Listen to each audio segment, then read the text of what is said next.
Ok, entonces tuve que cortar el video anterior porque ya saben, 15 minutos. Ok, seguimos entonces con las lesiones.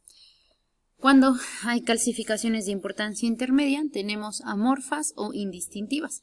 ¿Qué significa esto? Que si ustedes se dan cuenta, amorfo significa que sin forma, ¿ok? No tienen una forma en específico y tienen tamaños variables.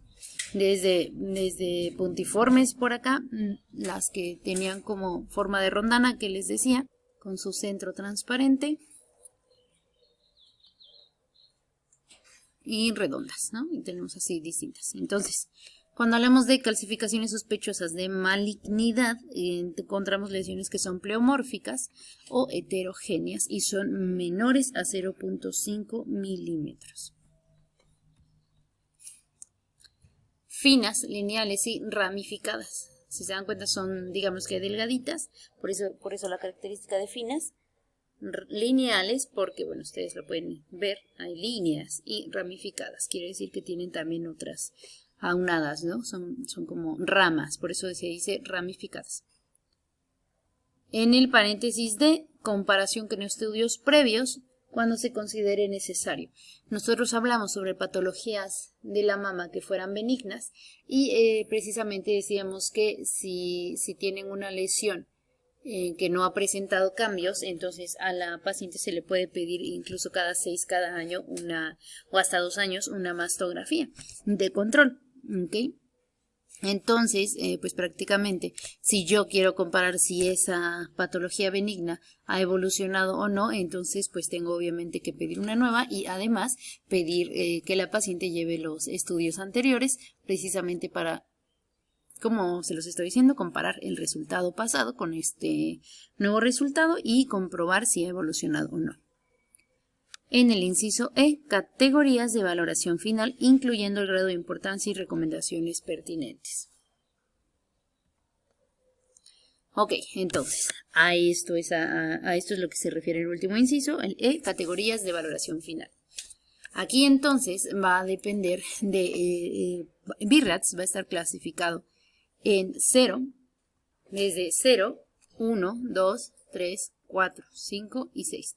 Cada una interpreta diferentes características y digamos que va de lo más sano a lo más pues patológico. ¿Okay? Entonces, cuando hablamos de una categoría 0, prácticamente cuando nosotros encontramos alguna lesión, entonces se requiere de una evaluación adicional de imagen. ¿Por qué?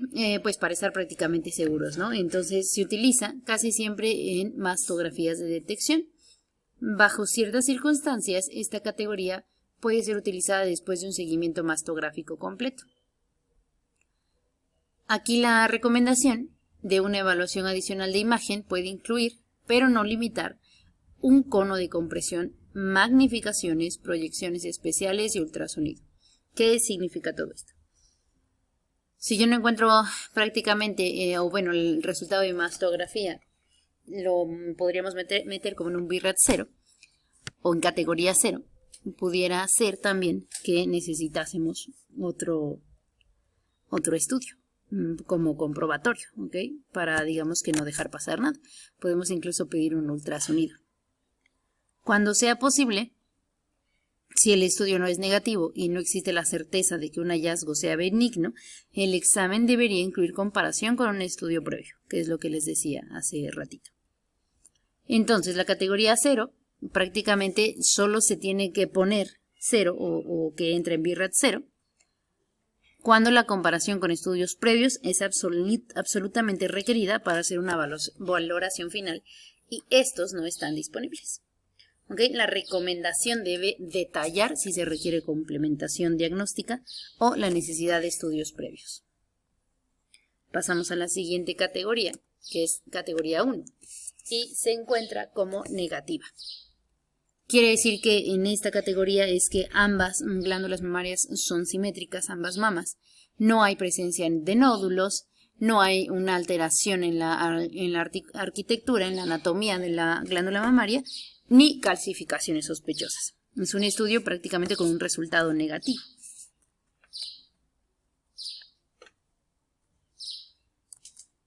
Categoría 2, encontramos hallazgos benignos.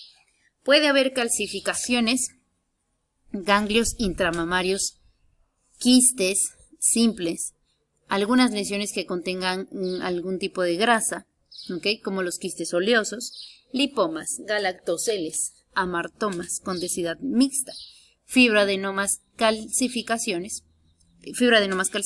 o hialinizados. Cuando vimos lo de patología benigna, cuando hablamos de fibroadenoma y los quistes y esto, prácticamente fueron mencionados unos que estoy mencionando ahorita. Entonces, presencia de cualquiera de estas sencillamente significa que cualquier patología antes ya mencionada va a entrar en la categoría de benigno. Ok. Categoría 3, hallazgos probablemente benignos. Si ustedes se acuerdan cuando vimos la enfermedad fibroquística, estaba precisamente entre cuándo pedir una biopsia, ¿no? Específicamente decíamos que entre en un BI-RADS 4 y 5, pero que dependiendo la clínica pudiéramos pedir desde un BI-RADS 3. ¿Ok? Entonces, ¿qué hay en un BI-RADS 3? ¿Qué significa esto? Aquí vamos a encontrar hallazgos probablemente benignos. No se puede asegurar 100% que sean benignos. ¿Ok? Hay nódulos sólidos, circunscritos no calcificados. Las asimetrías focales y los grupos de microcalcificaciones redondas son puntiformes y consideradas como un hallazgo claramente benigno. En esta clasificación, menos del 2% de las lesiones serán positivas para malignidad. ¿Okay? Prácticamente, en la anterior estábamos hablando de un 100% categoría 2, hablamos de un 100% de lesiones benignas. En esta categoría, si se dan cuenta, ya hay un ligero porcentaje en el que nos dice no todo puede ser benigno, hay un porcentaje mínimo, pero existe un porcentaje menor a 2 de que hay malignidad o sospecha de malignidad. En este apartado nos dice qué sucede, cuál es el modus operandi de un BI-RADS 3.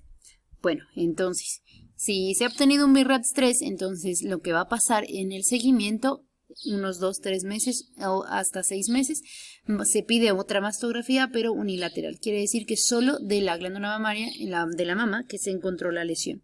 Si sigue todo normal, entonces se hace otro seguimiento, pero dentro de 6 meses. Si todo sigue en un BI-RADS 3, se recomienda mastografía bilateral a los 12 meses. Prácticamente ya llevamos 6 de la primera, 6 de la segunda, son 12 meses y 12 meses después, prácticamente ya llevamos 2 años de encontrada la clasificación de BI-RADS 3. ¿Ok? Y si a los 2 años vuelve a estar prácticamente en una categoría 2, categoría 3, entonces prácticamente está como estable, ¿ok?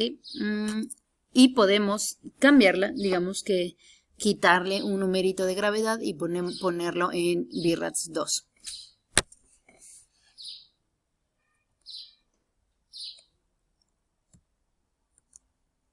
Categoría 4, anomalía sospechosa. Cuando entran en una categoría 4, no va a presentar las clásicas características de malignidad, pero hay una gran probabilidad de ello. ¿Ok? Aquí hay calcificaciones granulares agrupadas, nódulos no palpables de contenido sólido, pero de bordes irregulares, y donde encontramos un porcentaje alto de malignidad, del 3 al 94%. Por eso cuando encontramos una categoría 4, un BI-RADS 4, si ustedes se acuerdan cuando vimos los temas anteriores, recordarán que a partir de acá ya se hace una intervención invasiva, desde biopsia con BAF o cualquier otro tipo incluso de intervención como una resección o una extracción. Entonces, en BI-RADS 4 se va a dividir en A, B y C. Cuando hablamos de 4A o BI-RADS 4A, prácticamente se requiere biopsia, pero con una baja sospecha de malignidad. Por ejemplo, en un nódulo sólido que tenga unas características en el ultrasonido de un fibroadenoma, ¿ok? O un quiste complicado palpable o un probable absceso. En categoría 4B, las lesiones son con sospecha intermedia y puede haber nódulos parcialmente circunscritos. Y en la cuarta C, las lesiones son con moderada sospecha de malignidad, aún no los podemos clasificar como maligno. Por ejemplo, nódulos sólidos de contornos irregulares o mal delimitados o una agrupación de calcificaciones pleomórficas finas de recientes apariciones. Si ustedes se dan cuenta, a pesar de que ya se sospecha o tiene un alto porcentaje, aún no podemos clasificarlo como maligno. En categoría 5, altamente sugestivo de malignidad. Aquí prácticamente casi todas las lesiones son malignas o representan carcinoma de mama.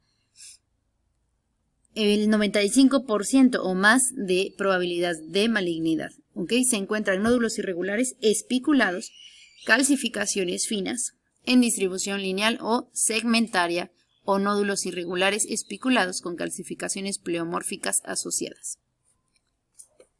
¿Para qué nos sirvió todos los dibujitos anteriores? Pues precisamente para entender o para imaginar o recordar. Pausen y regresen el video, en donde, por ejemplo, cuando les hablo de calcificaciones finas en distribución lineal, cómo se verían en la mastografía y todo esto. Categoría 6. Biopsia conocida, malignidad comprobada. Estas sí entran todos los casos de malignidad demostrados por biopsia y que son corroborados por imagen. Se debe realizar la conducta terapéutica más adecuada. Ya dimos el tratamiento de cáncer de mama, entonces ya dependiendo obviamente tipo de cáncer incluso, porque no siempre es el mismo, y pues obviamente la edad de la paciente, bueno, todo ese tema del tratamiento para cáncer de mama ya lo vimos. Aquí encontramos en esta imagen una guía para el sistema del reporte de BI-RADS. ¿Ok? Entonces tenemos en el primer apartado los antecedentes, el objetivo, el sistema de reporte, las categorías, digamos que todo lo que yo les dije, pero simplificado. ¿Ok? Aquí lo dice, 6, malignidad comprobada, por ejemplo, ¿no? Conclusiones y la bibliografía, de dónde son sacados los datos. En el segundo segmento tenemos la composición general de la mama, que es lo primero que platicamos, si tenía graso, si había tejido graso, en un 25% del tejido, si era densidades fibroglandulares dispersas, en el 25-50% del tejido glandular, heterogéneamente denso, del 50 al 75% del tejido glandular, y extremadamente denso, cuando el 75% es pues prácticamente tejido glandular. Si se dan cuenta, cuando es grasita, cuando hay tejido graso, se ve gris y se va percibiendo blanco en la mastografía. ¿Ok? Hasta, bueno, sí, en su casi en su totalidad está prácticamente hiperdenso o blanco, entonces significa que hay mucho tejido glandular o más del 75%. Y entra dentro de esta clasificación extremadamente denso. ¿Ok? De este lado, del último apartado, tenemos los hallazgos y sus características, la forma, que ya las platicamos, los márgenes, si hay calcificaciones benignas y sus características, si hay calcificaciones intermedias y si hay calcificaciones malignas. Bien, en el último segmento está la interpretación y categorización y recomendaciones. Entonces, aquí tenemos cómo se vería en una mastografía un BI-RADS 0, un BI-RADS 1, BI-RADS 2, BI-RADS 3, BI-RADS 4, BI-RADS 5 y ¿por qué me dicen? Porque si hay un BI-RADS 6, ¿por qué no está aquí? Porque recuerden también que el BI-RADS 6 tiene que ser comprobado con biopsia. ¿Ok? Espero que haya quedado un poquito claro el tema y prácticamente recuerden que esta es una hoja de interpretación de mastografía.